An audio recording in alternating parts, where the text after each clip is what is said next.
Ready. Hello friends, कैसे हैं आप सब। मैं आपका बहुत बहुत स्वागत करता हूं हमारे YouTube channel polytech study point में।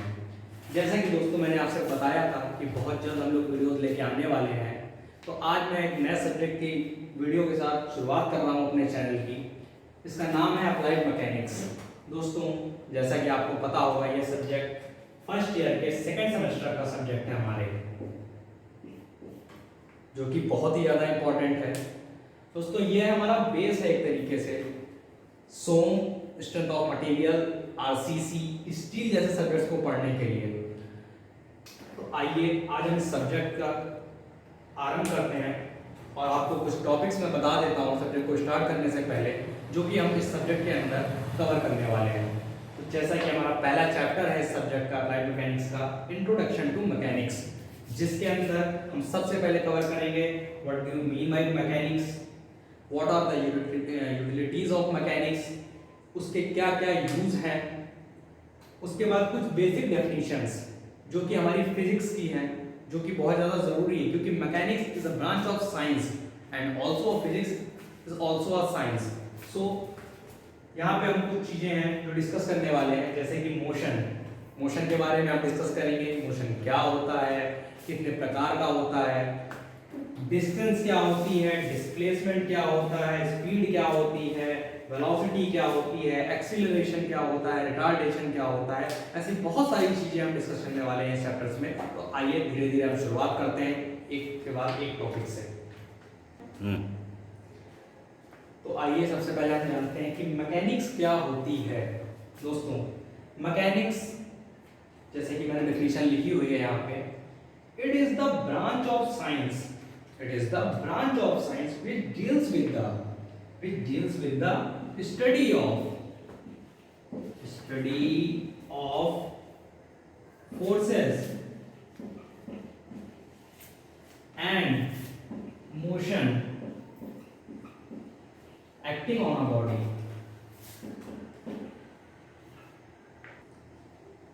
दोस्तों, जैसे कि डेफिनेशन है, it is the branch of science which deals with the study of forces and motion acting on a body। इसका मतलब यह है कि मैकेनिक्स साइंस की वह ब्रांच है जिसमें हम किसी बॉडी पे लग रहे फोर्सेस और उसके द्वारा प्रोड्यूस मोशन के बारे में स्टडी करते हैं। जैसे कि मैं आपको समझाना चाहूँगा, मान लीजिए ये एक बॉडी है, तो ये बॉडी ए है, जिस पे कि हमने F फोर्स लगाया है इस डायरेक्शन में। जब इस पे फोर्स लगाएंगे हम, ये बॉडी मूव कर जाएगी आगे की तरफ। तो इन्हीं सब चीजों के बारे में, कितना फोर्स लगाया हमने, किस डायरेक्शन में बॉडी हमारी मूव करी, किस तरीके का बॉडी ने मोशन परफॉर्म किया, यही सब चीजें हम मैकेनिक्स के अंदर जानते हैं। आइए दोस्तों, जैसे कि हमने अभी मैकेनिक्स के बारे में पढ़ा कि मैकेनिक्स साइंस की वह ब्रांच है जिसके अंदर हम किसी बॉडी पे लगने वाले फोर्सेस और उसके द्वारा प्रोड्यूस मोशन के बारे में पढ़ते हैं। तो आइए हम यहाँ पे कुछ क्लासिफिकेशन जान लेते हैं मैकेनिक्स का, कौन कौन सी ब्रांचेस इसके अंदर आती हैं। मैकेनिक्स को हमने दो पार्ट में डिवाइड किया। सबसे पहले solid mechanics and fluid mechanics, जिसमें से फ्लूइड मैकेनिक्स हमारा अपने आप में एक अलग पार्ट है और सॉलिड मैकेनिक्स एक अलग पार्ट है। सॉलिड मैकेनिक्स के अंदर हम सॉलिड बॉडी की बात करते हैं और डिफॉर्मेबल बॉडी की। इसके अंदर भी हमारी दो ब्रांचेस होती हैं, सॉलिड बॉडी और डिफॉर्मेबल बॉडी, बट हम अपने सब्जेक्ट में सॉलिड बॉडी की ही बात करते हैं। सॉलिड बॉडीज हमारी दो तरीके से, या तो वो रुकी हुई अवस्था में होंगी in the state of rest, जिन्हें हम क्या कहते हैं, स्टैटिक बॉडी कहते हैं, या वो मूवेबल अवस्था में होंगी, चल रही होंगी, तो वो बॉडीज कैसी कहलाती हैं, डायनेमिक बॉडी कहलाती हैं। उसके बाद डायनेमिक बॉडी दो तरीके की होती है। जब कोई बॉडी मूव कर रही होती है तो वो या तो किसी रेफरेंस पॉइंट पे अलोंग मूव कर रही होती है, किसी रेफरेंस के अलोंग मूव करती है, या विदाउट एनी रेफरेंस। जब हम रेफरेंस के अलोंग लेते हैं तो वो हमारा काइनेटिक्स के अंदर आ जाता है, और जब हम विदाउट रेफरेंस लेते हैं किसी बॉडी का मोशन तो वो हमारा काइनेमेटिक्स के अंदर आ जाता है। जैसा कि दोस्तों मैंने बात करी अभी स्टैटिक बॉडी की और डायनेमिक बॉडी की, आइए हम जान लेते हैं कि डायनेमिक बॉडी क्या होती है। तो कब हम कहेंगे दोस्तों कि हमारी जो बॉडी है वो मोशन कर रही है, आइए जानते हैं। अब body is said to be in motion if it changes its position with respect to some reference point. कहने का मतलब ये है कि हमारी बॉडी कब मोशन में होगी, कब हम कहेंगे कि बॉडी हमारी मोशन में है। तो हमारी बॉडी मोशन में तब कही जाएगी जब किसी रेफरेंस पॉइंट के अलोंग वो अपनी पोजीशन को चेंज करे, उस समय के बाद वो अपनी पोजीशन से दूसरी पोजीशन पे पहुंच जाए। फॉर एग्जांपल मैं आपको समझाना चाहूंगा, कोई ये बॉडी इस ए पॉइंट पे थी एट टाइम t1,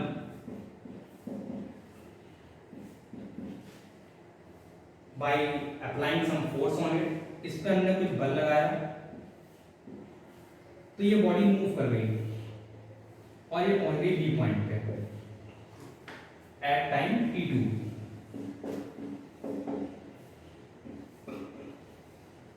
तो जब इस बॉडी पे हमने फोर्स लगाया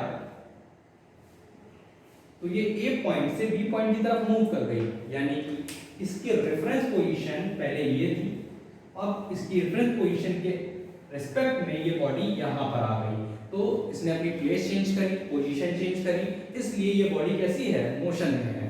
और यही अगर हम बात कर लेते हैं बॉडी एट रेस्ट की, जो कि मैं आपको बताना चाहूँ, तो अगर कोई बॉडी फॉर एग्जांपल इस ए पॉइंट पे है और फोर्स लगाने के बाद भी,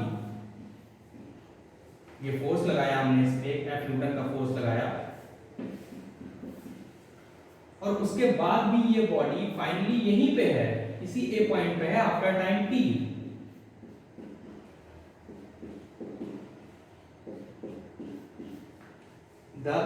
ये बॉडी कैसी कहलाएगी, रेस्ट पे कहलाएगी हमारी ये बॉडी। मोशन दो प्रकार का होता है, हमारा बॉडी हमारी दो प्रकार के मोशन करती है, या तो यूनिफॉर्म मोशन करती है या फिर वो नॉन यूनिफॉर्म मोशन करती है।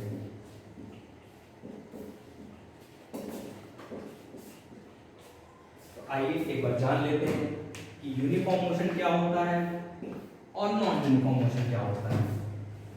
जब कोई बॉडी हमारी मूव करती है किसी एक पर्टिकुलर इंटरवल ऑफ टाइम में पर्टिकुलर डिस्टेंस को कवर करती है, तो उसकी स्पीड अगर कांस्टेंट है, जैसे कि मैं आपको ग्राफ के जरिए समझाना चाहूंगा, मान लीजिए ये वाई एक्सिस पे हमने डिस्टेंस ले लिए, एक्स एक्सिस पे टाइम ले लिया। अब मैं एक ग्राफ प्लॉट करता हूं, ये ऐसा स्ट्रेट लाइन। तो at time t1 speed is d1, at time d2 speed is d2, but the ratio of speed यहाँ पे क्या है, कांस्टेंट है। तो जिस मोशन में हमारा स्पीड कांस्टेंट होती है वो मोशन क्या कहलाता है, यूनिफॉर्म मोशन कहलाता है। और सिमिलरली इसी जगह नॉन यूनिफॉर्म मोशन क्या होता है, जिस मोशन में हमारी बॉडी की स्पीड कांस्टेंट नहीं रहती है, वो एक टाइम पे कुछ और होती है, दूसरे टाइम पे कुछ और होती है, तो वो मोशन हमारा कहलाता है नॉन यूनिफॉर्म मोशन। जैसे कि दोस्तों मैंने अभी आपसे स्पीड की बात करी, तो आइए हम लोग जान लेते हैं कुछ बेसिक टर्म्स, जैसे कि डिस्टेंस। दोस्तों क्या होती है डिस्टेंस?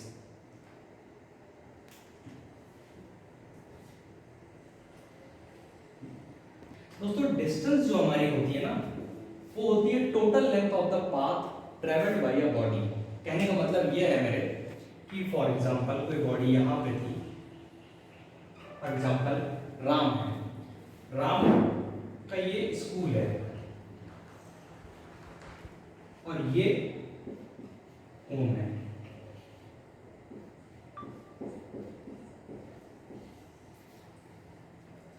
राम अपने घर से अपने स्कूल जाता है डेली, कभी वो इस रास्ते से जाता है, कभी वो इस रास्ते से जाता है। तो दोस्तों ये जो रास्ता वो चुनता है डेली, ये जो टोटल डिस्टेंस है, जितना पाथ उसने ट्रैवल किया, ये अगर हम इसको मेजर कर लेते हैं तो यही हमारी डिस्टेंस कहलाती है। जैसा कि इसकी मेजरिंग यूनिट जो होती है वो मीटर होती है और इसकी एसआई। तो दोस्तों जैसे कि मैं आपसे बता रहा था कि डिस्टेंस क्या होती है, total length of the path. अगर इस पाथ की टोटल लेंथ को हम अगर मेजरिंग स्केल से मेजर कर लेते हैं तो यही हमारी डिस्टेंस कहलाती है। और अगर इसके स्टार्टिंग पॉइंट्स को और इसके एंड पॉइंट को स्ट्रेट लाइन से हम मिला दें, ये जो शॉर्टेस्ट डिस्टेंस होती है वो हमारी क्या कहलाती है, डिस्प्लेसमेंट। डिस्प्लेसमेंट क्या होती है, it is the shortest distance between the two points. दो पॉइंट्स के बीच की एक शॉर्टेस्ट डिस्टेंस जो होती है वो हमारी क्या कहलाती है, डिस्प्लेसमेंट कहलाती है। जैसा कि दोस्तों डिस्टेंस एक स्केलर क्वांटिटी है। दोस्तों डिस्टेंस क्या है, एक स्केलर क्वांटिटी है हमारी। मैं आगे आपको बताऊंगा स्केलर क्वांटिटीज और वेक्टर क्वांटिटीज क्या होती है। अभी आप यहाँ पे जान लीजिए डिस्टेंस हमारी एक स्केलर क्वांटिटी है और डिस्प्लेसमेंट क्या है, एक वेक्टर क्वांटिटी है।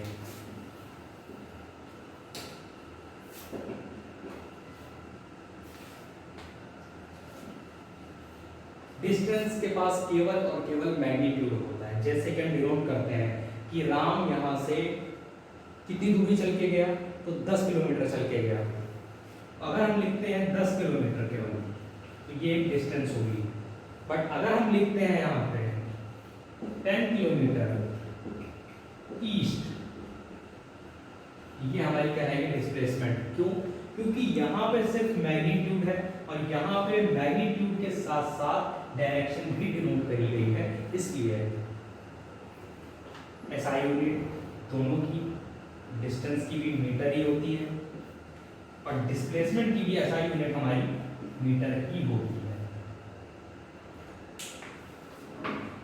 क्योंकि मैं आपको बताना चाहूंगा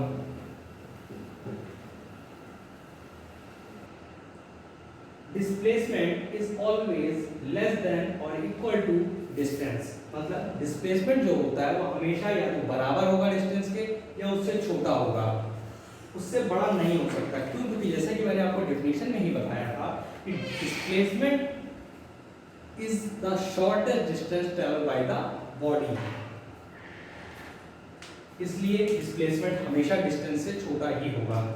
अच्छा एक बात और मैं यहाँ पर दूसरा बताना चाहूंगा आपको नोट पॉइंट सेकंड में,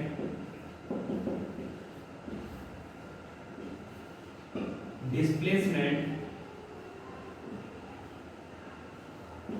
can be negative, positive and zero, but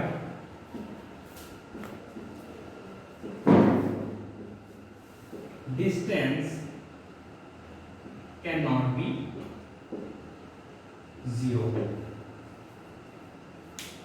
displacement तो हमारा निगेटिव भी हो सकता है, पॉजिटिव भी हो सकता है और जीरो भी हो सकता है, बट डिस्टेंस नहीं हो सकती। जैसा कि मैं आपको बताऊं एग्जांपल, डिस्प्लेसमेंट जीरो कैसे हो सकता है। बहुत से बच्चों के दिमाग में ये सवाल आ रहा होगा कि निगेटिव हो सकता है, पॉजिटिव हो सकता है, बट जीरो कैसे हो सकता है। तो अगर कोई बॉडी अपनी ही इनिशियल पोजीशन से चले और वापस घूमकर वापस कुछ दूरी तय करके अपनी फाइनल पोजीशन भी उसकी इनिशियल पोजीशन पे ही हो और उसी पॉइंट पे आ जाए, तो उस जगह पे उसका डिस्प्लेसमेंट जो होगा वो जीरो होगा। जैसा कि आपको बताता हूँ एक एग्जांपल के लिए, कोई बॉडी ए थी,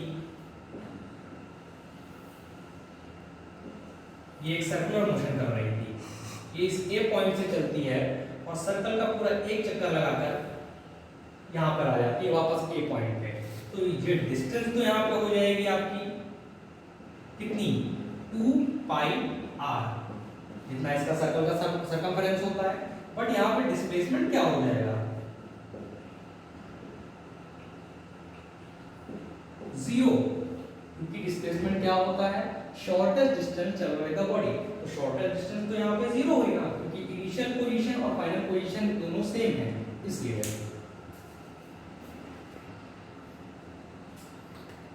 जैसे कि हमने डिस्टेंस और डिस्प्लेसमेंट के बारे में बात करी, तो आइए दोस्तों देखते हैं स्पीड और वेलोसिटी। स्पीड क्या होती है, जैसे कि आप सभी ने पढ़ा होगा, स्पीड डिस्टेंस ट्रैवल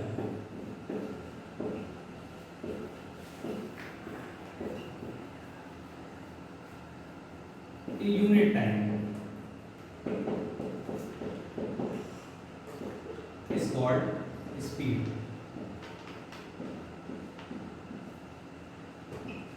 इसका बेसिक सा फॉर्मूला हम लोग सभी लोग पढ़ते हैं, जैसे कि speed is equal to distance upon time.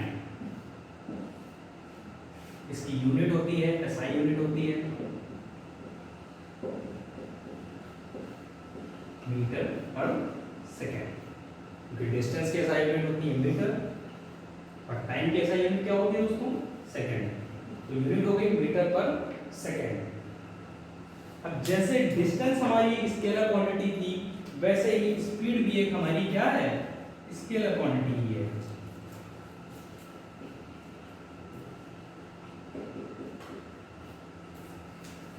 Speed एक हमारी स्केलर क्वांटिटी है। आइए देख लेते हैं displacement, sorry velocity.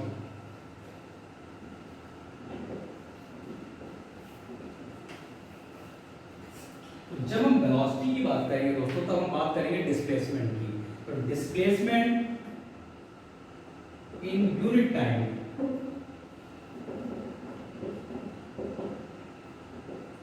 Is called velocity.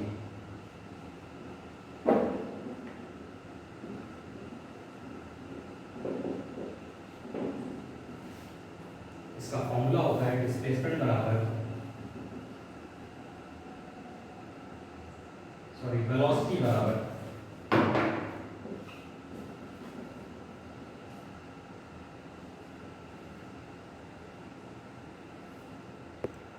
Displacement upon time taken. और दोस्तों डिस्प्लेसमेंट कैसे निकालते हैं, एस बराबर होता है final position minus initial position.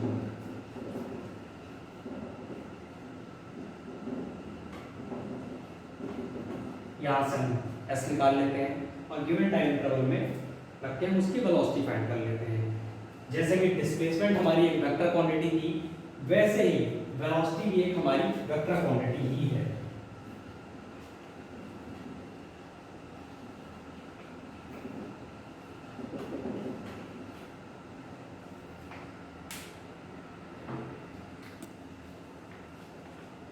आइए दोस्तों देखते हैं क्या होती है स्केलर क्वांटिटी और क्या होती है वेक्टर क्वांटिटी। जल्दी से देख लेते हैं।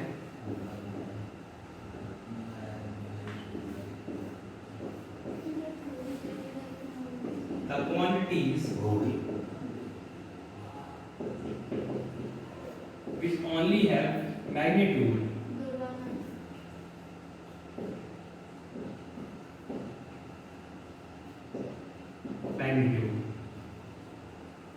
वो क्या कहलाती है, हमारी स्केलर क्वांटिटी कहलाती है। For example speed,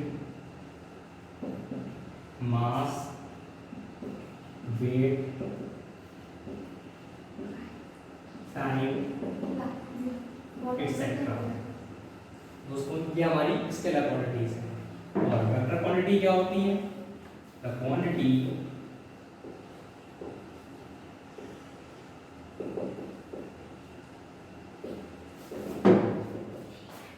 which have both magnitude as well as direction, वो क्वांटिटीज जिनके पास मैग्नीट्यूड तो होता ही होता है, उसके साथ डायरेक्शन भी होती है, वो क्वांटिटीज क्या कहलाती है, हमारी वेक्टर क्वांटिटी कहलाती है। फॉर एग्जांपल वेलोसिटी, से मैंने आपको बताया ही था अभी कि वेलोसिटी क्या होती है, हमारी एक वेक्टर क्वांटिटी है। एक्सीलरेशन,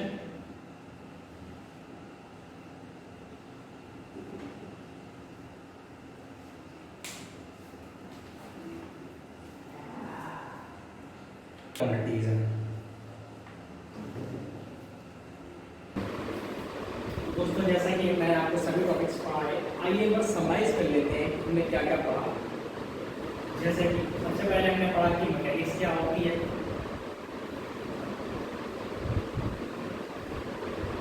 उसके बाद हमने पढ़ा कि मोशन क्या होता है,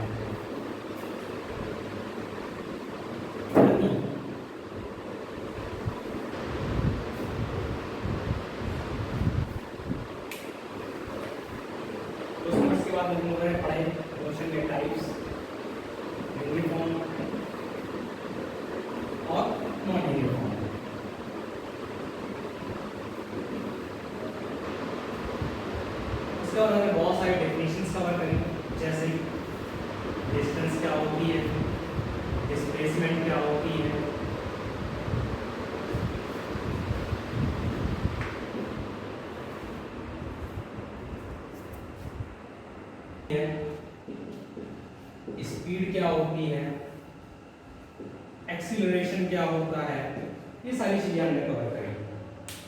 तो ये था हमारे दोस्तों पहला चैप्टर जिसमें हमने बेसिक इंट्रोडक्शन पढ़ा मैकेनिक्स का। मैं आशा करता हूँ आप लोगों को वीडियो पसंद आई होगी। तो दोस्तों लाइक और सब्सक्राइब करना ना भूलें वीडियो को, और अगर कोई भी आपको कमी लगती है तो कमेंट बॉक्स में कमेंट करके ज़रूर बताएं। धन्यवाद दोस्तों।